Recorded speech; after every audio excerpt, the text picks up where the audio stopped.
dhandhama bareedaa fi mi'aayaa fayyaafis tahee gammachuu maatii kennaa ijoollee kennaa fi keessummaa kenna hiriyoota bunaan itti affeeruuf. Assalaamu alaikum warahmatullaahi wabarakaatu. Ashama harka fuunee Oromoo koo guutu jirra jirtu amantii kutaan osoo waliin qoodin har'a waan ajaa'ibaa qabadhee isinii dhufe waan ufii kiyyaa hojjedhu hedduu natti tolee irra deebi'ee hojjannaan viidiyoo isinii waraabuu murteesse asitti kan argitan killee lamaadha. Asirratti hubadhaa killeen tokkollee nuuf gaha kana jechuun yoo qabaattan killee lama yoo dhabdan killee tokko jechuudha. Waan ajaa'ibaa qixxaa yookiin ammoo satatoo akkasuma ammoo qixxaa haphii irraa haaluma salphaa taheen keekii ajaa'ibaa isiniin jedha. Sukkaara maankaa 2 hanga maankaa 3 akkaataa barbaaddaniin sukkaara maankaa 3 kiyya akkasuma harcee qamadii adii yeroo hedduu wantoota akkana hojjedhu harcee maaliiti jettanii harcee qamadiiti wantoota akkana irraa ka ta'u harcee qamadii furno duqqeetii wantoota akkanaati kiyya amma harcee qamadii adiiti. Kana jechuun harcee qamadii adii akka furno duqqeetillee hedduu kan hin tahin qamadii madaa'isifamu. Itti aansuun erga aananiif killee walitti mayne aanan burcuqqoo tokko itti naqanna jechuudha. Aanan dhangala'oo namoonni aanan harcee jechuu maal jechuudha warri jettan niidoo aanan adda addaatu jira kan isa qabdan ammoo maal gootan isiniif fakkaate bishaanitti kurtanii bishaan sanii itti naqattanii amma ammoo pikin poodaraadha yookiin ammoo kaamiraa keekiti jechuudha. Isa kana waliin gahanna. Hordoftoota fi kabajamtoota kiyya dhugaa rabbii dubbachuuf hedduu kan namatti tolu nama gammachiisu itti bohaartanii hiriyoonni keessa yoo isin dhufan keessummaa waan baay'ee namni jaalatuu fi akkasuma ammoo hedduu namni itti gammadu natti tolee jennaaniin har'a viidiyoo isin hojjechuu murteesse erga kana waliin geenne jennee harcee itti naqanna. Harceen keenya burcuqqoo bishaanii 2 isin ammoo hagganaa keessanillee itti fayyadamuu ni dandeettan. Kana jechuun akkaataa jireenya mana keessan keessaa isintu beeka. Kanaaf hordoftoota fi kabajamtoota kiyya kanneen isiniin jechuu barbaadu har'a waan xiqqoo isinitti haasa'ullee isin tafsiisuu barbaada. Akkasuma ammoo yaadota adda isin itti haasa'uu fedha. Harcee keenya burcuqqoo lamaanuu itti naqannee waliin gahannee hanga xumuraatitti wal wajjin kan hojjannu taha. Isin anuma wajjin turtii gaarii. Namoonni subscribe hin godhin maatii koo ta'uun subscribe godhaa isiniin jedha. Maatiin kiyya hundi galatoomaa hedduu Oromoo koo subscribe kiyya yeroo hedduu hin dabala garuu ilaalchi viidiyoo maatii kiyya hedduu xiqqaata jechuudha. Nama 20 wayi qaba garuu nama 300 400 hedduu jechuudha. Abdii waan nama murachiisu tokkodha. Itti aansuun koomantiinis yaada deeggarsaa bakka isinitti hin tolle natti fakkaate viidiyoon kiyya kun waan isin hin gammachiisne wayii natti fakkaata. Haa ta'u hundumaafuyyuu har'a isin wajji kokkolfaa taphadhaa erga waliin dhahannee geessinee ammoo saanicha keenya itti qadaaddanna jechuudha.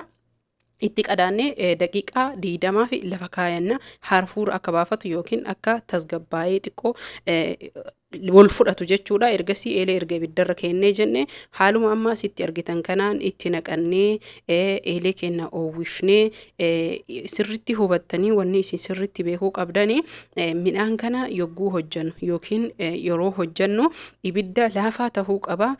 Namoonni istoofii irratti hojjetan ammoo daddaffiidhaan garagalchuu yookiin ammoo itti dirra isaa jijjiiruudha jechuudha. Tasallee tahee gubachuu hin qabu.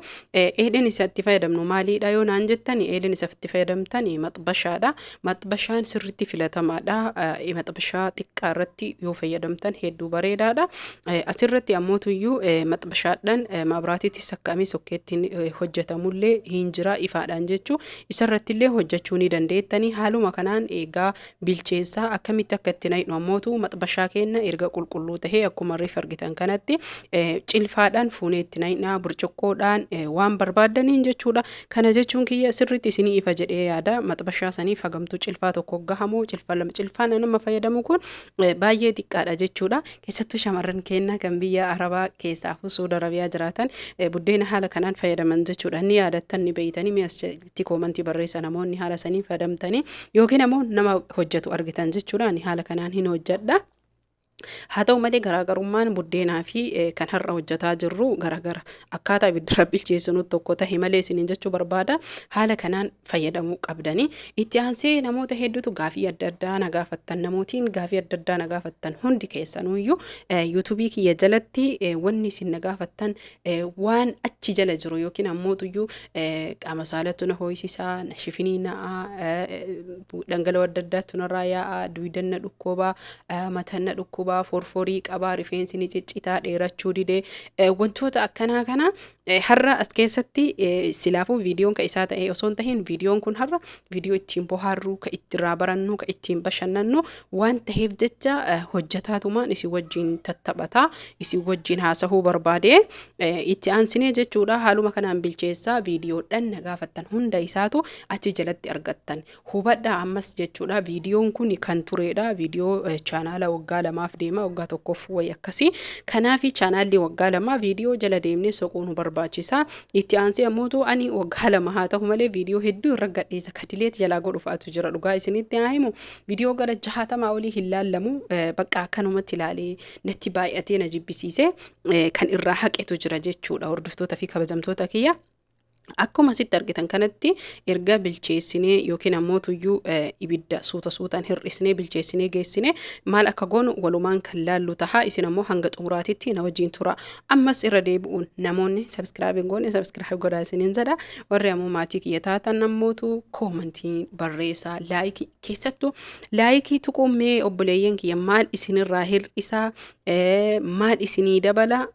Laayikii tuquun akka kiyyatti garuu hin beeku kwa viidiyoo laaltanii nama 200 silaafuu nama 20 wayi keessa barkuma isinii jedhaara obboleeyyan kiyya 100 jedhaan jiru baran nama 20 wayi jedhaan jiru yookiin nama 100 hagana jedhaan jiru nama 22 jechuun maatii baay'ee guddaadha. Garuu hin beeku viidiyoon isin hin gammachiisne tahuu mala inshaallahu ta'ala waan isin gammachiisu waan jaalattan viidiyoo namni kenna fedhu irratti hojjechuuf anis abdiin qabaa hawwillee qabaa. Garuu wanna san yeroo fiitti fudhataa obsaan eeggachuun kiyya dirqama. Isinis obsaan na eeggattanii viidiyoo angadhiisu hamilee akkanaa ta'u akka qalbiin nan cabne ilaaluudhaan akkasuma ammoo tuyyuu jaalattanii itti fayyadamuu qabdan isiniin jedha. Oromoo kiyya hundi keessanuyyuu haala kanaan fayyadamtanii akkasuma ammoo tuyyuu erga geessine ammoo maal akka goonu waluma wajjin kan laallu tahaa. Nyaanni kun hedduu bareedaa fi mi'aayaadha. Akkasuma ammoo keessummaa mana keessan keessatti yeroo buna danfistan keekii alaa maallaqa guddaa baasan inni kunis maallaqa guddaan bitama jechuudha. Gabaa irraa yogguu bitamu kafteeriyaa adda addaatitti baay'ee widdiidha. Diikooraa adda addaatti godhanii diizaayinii isaa tolchanii wantoota adda addaatiin waan akka loozii maal isiniin jechuu danda'are namoonni beeytan ni beeytanii xumura irratti garuu arguu dandeettanii. Kunoo qixxaan kun baay'ee laafadha hin caccabu hin ciccitu hedduu mijataadha jechuudha. Akkaataa hedduu fi akkaataa baay'eetti hojjetamuu ni danda'a. Ergasii chokolaataa nooteellaa yookiin ammoo tuyyuu chokolaataa dhangala'aa ta'e qopheeffanna jechuudha. Namoonni chokolaataa nooteellaa yookiin ammoo bitachuu hin dandeenye chokolaataa firee bittanii baay'isuu dandeettanii haala kanaan keessa dibdan jechuudha. Akkuma sandawiishaatitti isin mee imalaala hedduu nyaadhallee fayyadamaa argaa keessattuu shamarran keenya ani furdachuu didee ani maal tahuu didee kan jettan guyyaa keessatti yeroo tokko yoo fayyadamtanii jettan qaama bareedaa baasuullee ni dandeettanii. Namoonni ammoo furdina qabda yeroo tokko qofa. Itti aansuun ammoo tuyyuu muuzii murree jechuudha keessa keenya isinii galle muuzii murree erga keessa keenya ni marraa yookiin ammoo tuyyuu walitti as cabsina. Isin anama kana manaa fi haala kanaan dalagaa jira. Keessatti ammoo loozii caccabaallee naquu ni dandeettanii. Hordoftoota fi kabajamtoota kiyyaa asirratti kan isin sirriitti hubattanii beekuu qabdanii kan mana keessatti kan mana keessaa osoo hin tahin diizaayinii adda addaa hedduu jechuudha hawataa kan tahee fi gabaa irratti hoteeleen adda addaa irratti kan gurguramuu fi kaafteeriyaa adda addaa irratti maallaqa widdii taheen kan gurguramu. Isuma kana jechuudha biyya keessan keessatti kaafteeriyaa yoo banattan itti hojjechuullee dandeettanii. Akkasuma ammoo tuyyuu ani karaa isa ittiin hojjetamuu fi haala salphaa akka ta'e qofa qabadhee isinii dhufe malee isin guddifattanii baay'ifattanii itti hojjechuu dandeettanii. Hundi keessan asumaan galatoomaa isiniin jedha. Namni viidiyoo kana ilaaltan laayikii, sabskraayibii, sheerii, koomantii har'a barreessuu qabdan isiniin jedha maatiin kiyya. Haala kanaan erga geessinee jennee bareechisnee mana keenya keessatti buna wajjin maatii keenya keessummaa keenya hiriyaa keenya ijoollee teenya gammachiisuu dandeenya. Horaa bulaa Oromoo koo fayyaan fa'aa isin jaalladha.